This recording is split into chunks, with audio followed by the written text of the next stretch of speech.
Alright guys, so another thing that you're looking for when you're cycling suspension is when you droop all the way down, okay?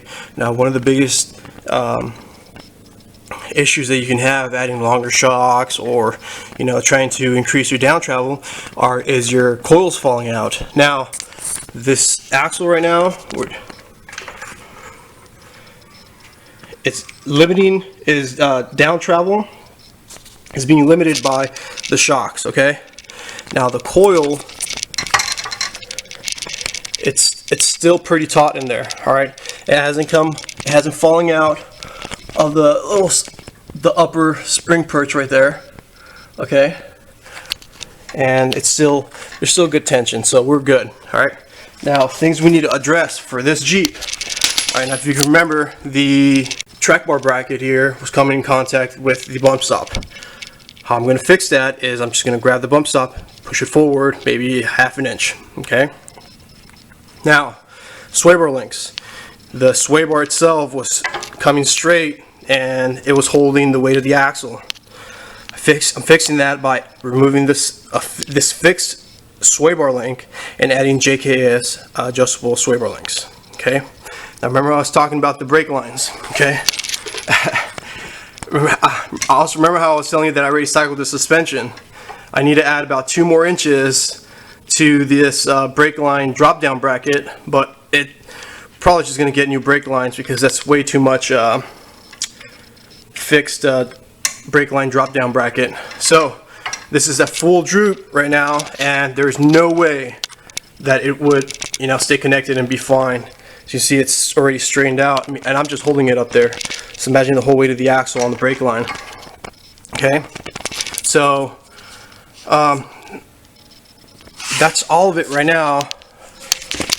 All right, so here's a solution for what if your coils have become unseated. Okay, I had that problem on my Jeep. My Jeep was I pieced everything on that Jeep by different brands and coil links, shock links, and different just different components. And my rear coil had too long of a shock, and it was just falling out. It was falling out onto the side of the spring perch right here, which just come undone.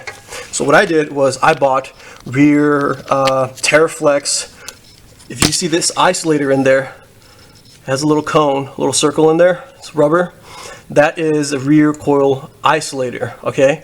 Now, I replaced mine with a Terraflex rear coil spacer / isolator. You can use it as a replacement of the stock one, or you can add it to increase your ride height in the back.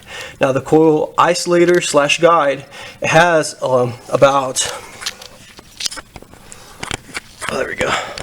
It has about 3-inch little rubber guide that if the coil was to fall out, it'll lean against the guide and come back up and then seat in the original spot. That's how I fixed mine. So if you guys have that issue in the back, I highly recommend it. I'll actually attach that link to this video because it saved me stopping several times on the trail and putting the the coil back into its original location. Alright guys, I promise we're almost done here, alright?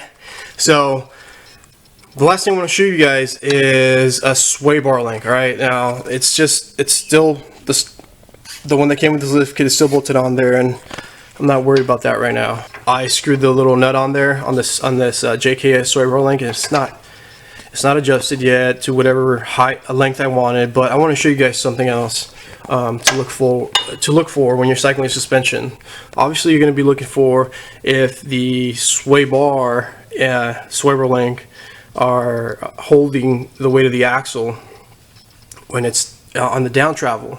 Now, when you're coming back up, what you're going to encounter is what I want you guys to look for is, you guys can see that nut there. Like I said, I did it on purpose. It's not fully bolted on there, but that stud, okay, on its way up, is it going to catch the brake line? Okay, Now, if it does, what, how can you fix it? Now, the way I fixed it was I just grabbed a mallet and I gently molded this hard line for the brakes, and followed the grooves of the track bar bracket, the bump stop tower. So I just grabbed the hammer and then I just bent it in slowly. So what I did is this stud, after I bent this hard line, I also trimmed this stud down so it won't catch that hard line. Because remember how I said your axle is not just going up and down, it's also swinging. Okay, or coming at an angle whenever you're articulating. All right, so whenever you're, let's just say driving up the sand dunes or fast over little whoops, your axle and tire are going to be going straight up and down. Same thing as a sway bar, up and down. All right. Now, what happens when, what happens if your axle, you start flexing? It's also going to move it in towards the Jeep or the tire towards the tub. So, what if it catches? There you go. See, what if it catches the brake line? You can rip the brake line. Tires contacting the sway bar link. Now, stock tires, stock sway bar links, they're perfect clearance. Now you're adding an aftermarket sway bar link. Does it rub against the tires?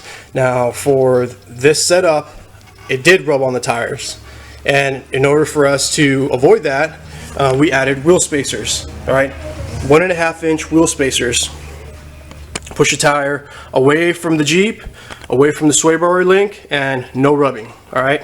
Now, what I like doing is I like removing these little yellow, what's supposed to be yellowish, cushions for the bump stop, and you cycling the suspension like that, because these can compress all the way. So I'll leave the bump stop cup touch or come in contact with the bump stop, either the bump stop perch or whatever you bolted on or added with lift kit or aftermarket bump stops, full compression. Now, with that being said, some people they like saying my coils are my bump stops. So just pretend my fingers are the coils, and so what they do on full flex is the coils touch, and then they come uncompressed whenever you stop flexing. Okay, and those coils may actually touch and fully compress, so there's no gap between them before the bump stop touches, the bump stop perch. Now, a lot of people, they say, hey, that's not good for the coil. You never want that to happen. It weakens the coils, but I mean, we're not going to talk about this. Sorry, a little debate here, but if you have the coils, if they have the warranty, like I know for a fact, like these coils, Zone Off-Road, their coils, it says on the description, they can be, fully compressed and, come undone and so on and so forth, and they will come back to the stock, to the original ride height, so like 4 inches of ride height, back to normal if they do come in contact, but some coils they don't. So just keep that in mind. Back to bump stops, the rule of thumb for bump stop is if you have 3 inches of lift, you add 3 inches of bump stop. It's not a solid rule, but it's a good starting point. If you're cycling your suspension, you may find that in the front you need 3 inches, in the rear you need 2 inches, or vice versa, or whatever. So I wanted to get adjustable bump stops, and what I got the first time was hockey pucks. Hockey pucks are 1 inch thickness. So I just bought them on like Sport Chalet, online, and I drilled one hole. And I'll show you a picture of that in a second. I drilled one hole through the hockey puck and bolted it straight to the mounting positions there, and I'll show you how that looks. But after doing some more research later, I ended up buying Zone Off-Road. They are body lift pucks. So in the front, I took off those I needed to add 1 more inch of bump stop in the front, and I only had 2 of those hockey pucks, and I didn't want to order some more. So what I did is I went to extremeterrain.com and I ordered bump stops. What they are body lift pucks. These are 3-inch body lift pucks for either a JK or whatever other vehicle, but they're about 3 inches in diameter, or 2.5, and then they're 3 inches tall in the front. So like I was saying, for the rear,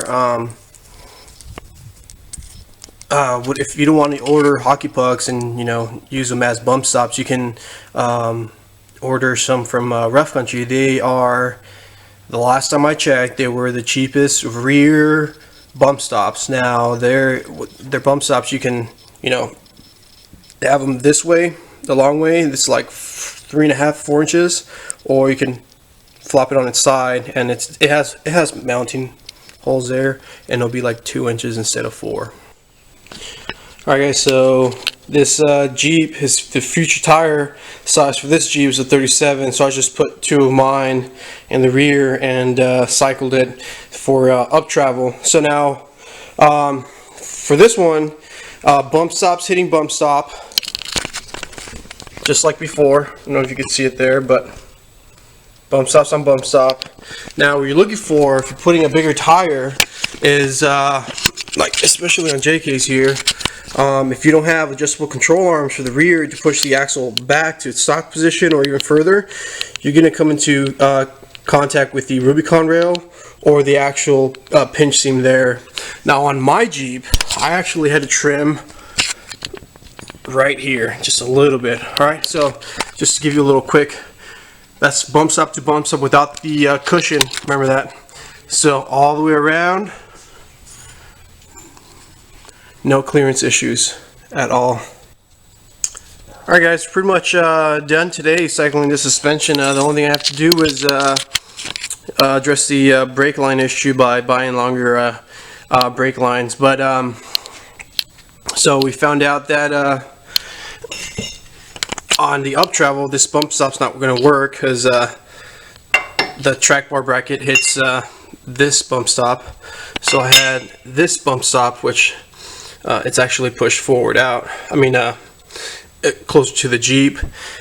Second thing was the sway bar link. The sway bar link was too short, so I removed those, and these are longer JKS ones. Right now the axle is at full droop. The only thing stopping it from going down even more are the shocks right now. So you can see that it's not straightened out. The sway bar link is. So that, and that's pretty much it. I didn't have to trim for the tires. I didn't have to trim any pinch seam for the tires. So pretty much done. And I'll show you what I did to trim this stud for the JKS sway bars. There you go. I just got the little cutoff tool and then just cut it right there. You could use a Sawzall as well. See on the bottom. See how much more sticks out. So I just want to get as close as I can to the actual nut, so it doesn't, whenever I do, relocate the brakes to the stock position, it's not going to catch this, even after I mold this hard line to the frame. Alright guys, hopefully this video, these pictures will help you guys, in the future if you want to cycle your suspension, or you are in that situation where you have been needing to cycle your suspension, you just don't know how to, or needed some extra help. But thanks for watching. Subscribe to my channel, and I'll keep you posted on some new Jeep videos, how-tos, or little reviews on stuff. So thanks for watching.